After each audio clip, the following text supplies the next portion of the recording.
is Vida Ghaffari, and you are listening to the Movie Raid. It's time for the Movie Raid, and tonight's victim is actress Vida Ghaffari, that has played in Eternal Code. Hello. Hello, it's so great to speak with you. Thank you so much for this interview. Always, man. So tell us a little bit what's going on with Eternal Code, and I've been hearing a lot of great things, and it is directed by Harley Wallen, and amongst other films like Betrayed. Yeah, Eternal Code was just an amazing experience. It's on multiple platforms now. I guess the most popular one would be Amazon. It's on DVD, and I believe it might be on Amazon Prime. But that's a film I did with the fabulous and amazing Harley Wallen. He's such a talented filmmaker, such a great actor, and I was very grateful to be in that project. It was featured twice in Variety. We had a big splashy premiere at the Chinese Theater. It was just an amazing event, especially nowadays, you know, when you reflect on movie premieres, it seems like something of the past. So, yeah, I worked on that film with some great actors. Richard Tyson from Kindergarten Cop, Scout Taylor Compton from Rob Zombie's Halloween 1 and 2, Billy Worth from The Lost Boys, Jan Birch from The People on Wes Craven's The People Underneath the Stairs, Mel Novak, who was in Bruce Lee's Game of Death, and the lovely Katie Wallen, who was in Betrayed opposite John Savage. So it was a wonderful cast. Of course, Harley as well, who was amazing. It's a little bit of a horror, but I would think more so of an action crime thriller. So it was an interesting genre to work on. A lot more like point A to point B, and with some thrill and some action here and there. But what makes this one so versatile that it's won awards? Is it just because it's how the vision is perceived and not how the traditional route of things are using the elements? Harley's having a different vision for things? You know, I think because, and I don't know, I could be wrong, but I think because he's European, he's Swedish, kind of really looks at things in a different way than Americans do. And I think it was very timely because this movie, in a way, there's many different messages it conveys besides, you know, the thriller part and the bang-bang part. But I think what's really compelling to this film, and I'm not saying this because I'm acting in the film, if I was a moviegoer, what I thought was interesting was it was almost like the haves and the have-nots, and it was almost like a sociological, economical take on things. Because there's this, the gist of the film is that there's this eternal life technology, and there's two companies that have developed it, and there's resistance to the merger of the companies, and that brings with it a lot of scary things and a lot of threats and a lot of kidnapping, and, you know, and the adventure begins, right? But I think what's interesting and very touching about this film is it centers on the haves and have-nots. Like, what would the 1% do if they had this technology, and how they would use it to their gain, which I think is very interesting in of itself to mention. Obviously, this was well before the pandemic, so it really cuts to our society and what matters in our society and just how people are with certain things. And is all this technology good?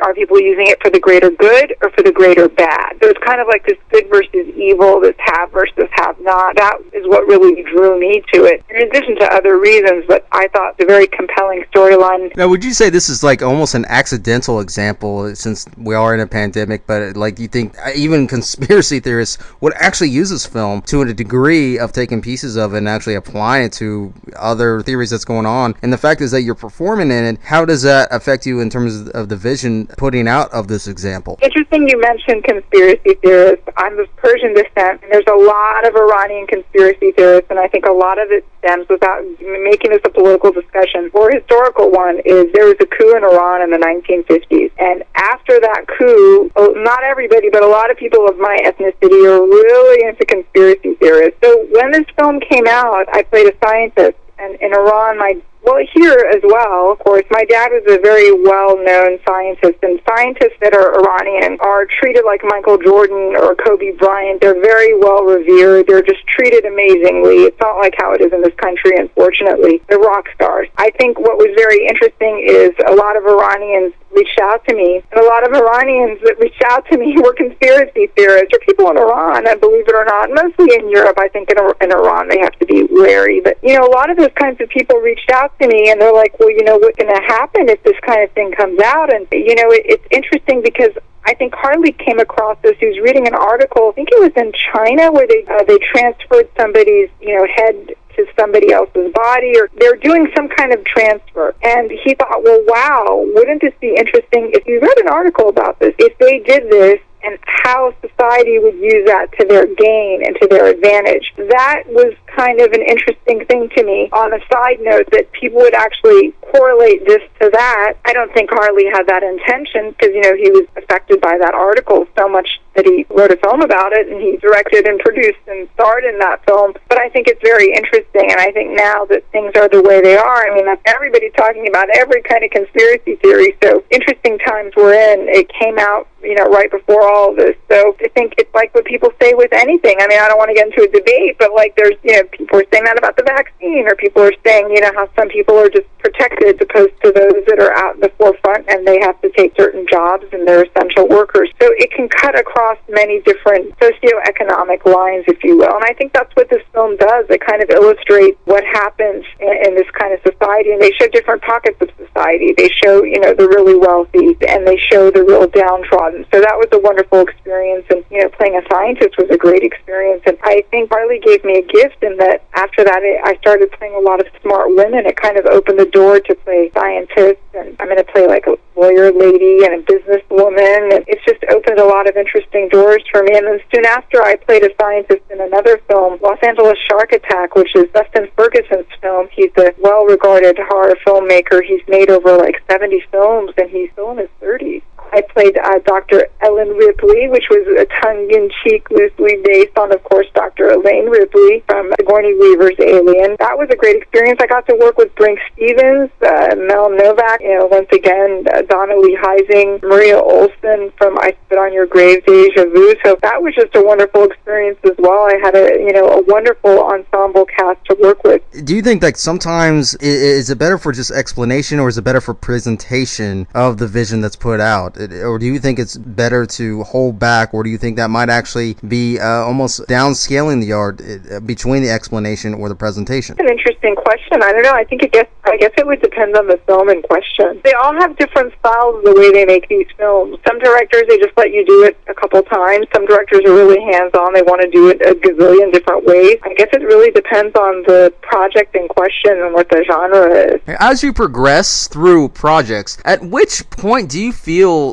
value or even learn what the significance is when establishing a defined craft like this? I feel like my career has kind of evolved in a way without dating myself. When I first came to town and I was in horror films, I was, the girl running the really short shorts in the woods. Still once in a while play that girl.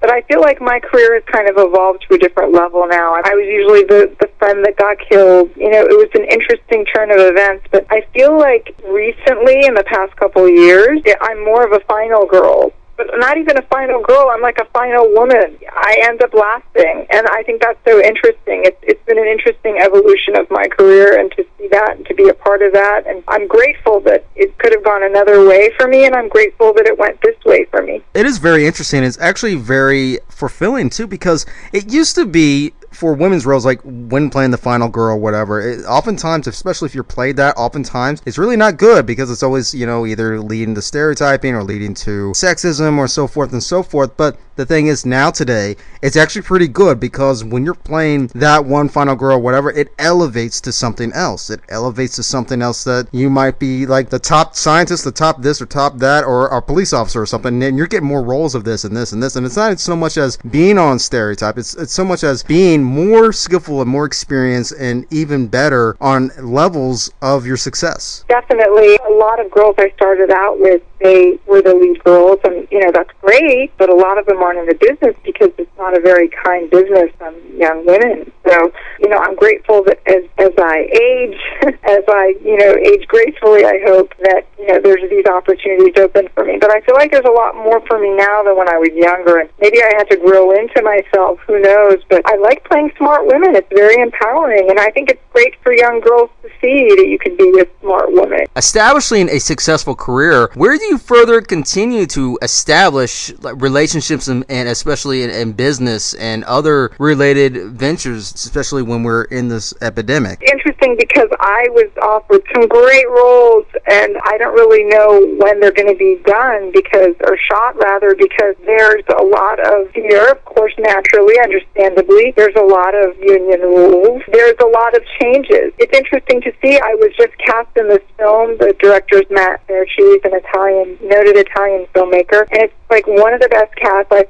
think I'll ever have worked with. It's got Steven Seagal, Robert Lusardo, Louis Mandylor, Michael Pere. I mean, it's just incredible. They're incredible artists, you know, and most of them I grew up watching. So I'm really excited about this film. I don't know who the female roles are yet, but I'm really excited to be a part of this, and apparently I'm playing somebody smart again. We don't even have the title out yet, but I don't know when that's going to happen, because we have to, when things open up, and in California they're being very cautious, which is totally understandable, but you know, this industry is a very close-knit industry. I wonder how it's all going to go. And the interesting thing is that I have very sensitive skin, so I always bring my own makeup kit and my own brushes. But this is going to be a new normal for a lot of people now. There's a lot of rules about those kinds of things. So it'll be definitely an interesting new normal. We're in a holding pattern now, and I think that's our new normal. And then there's another film I'm supposed to do, Realm of Shadows, and I play the mysterious and alluring Cassandra. I can't really give much away, but I'm going to be working with one of my idols, Tony Todd. I'm excited, but great breaks for an actress, but I just don't know when it's going to happen. I'll be ready when it happens. I guess we just got to wait it out and see. Especially when studios are going to be, when they do reopen, they're going to be changing things up and really, really limiting down things, especially with the crew. It's going to be a whole new world trying to work within a film, especially when you're used to the traditional ways, filmmaking especially, and still be used as an example. How do you make your craft still acknowledged and even protected from these changes despite this? How do you actually get that used as an example out there still, even though this is like extreme limitations? You know, I think there's going to be a lot of caution. I've been reading the trades, and I think they said they're going to do the thermometer check. Of course, some people don't have a fever and they have symptoms, but I think films that I work on, I think it's much different for people at the studio and network television level, because those are really big sets, and there's, you know, lots of people on those sets. I think it's different with horror films. Some of these films, though, have some noted actors, so there could be bigger sets. I think there's just going to be a lot of precautions, and there's going to be, you know, teams of people monitoring this. So I guess we just do the best we do. I think a lot of us are going to be so grateful for the opportunities to be back on a set. It's like so unreal for us right now. I mean, it'll be a pain in the neck. It'll be cumbersome. It's for our health. But I think a lot of people will just be happy to be working again and to be on a set. That's, you know, that's our livelihood. Go ahead and plug in any websites or anything that we can check out right now, especially Eternal Code. Yeah, Eternal Code is on Amazon Prime. A lot of the films I've done with us, and they're probably on DVD. You even have a channel where you can stream the movies. You can stream the movies. It's like a service. It's like a couple bucks a month that he has. There's different avenues. I believe it's SBS Entertainment. Eternal Code's also on DVD, and please check it out. And if your viewers want to check me out, I'm at Instagram, Facebook, and Twitter at Vida Ghaffari, VIDAGHAFF like Frank ARI. Thank you so much. And there you have it, everybody. That is actress Vida Ghaffari.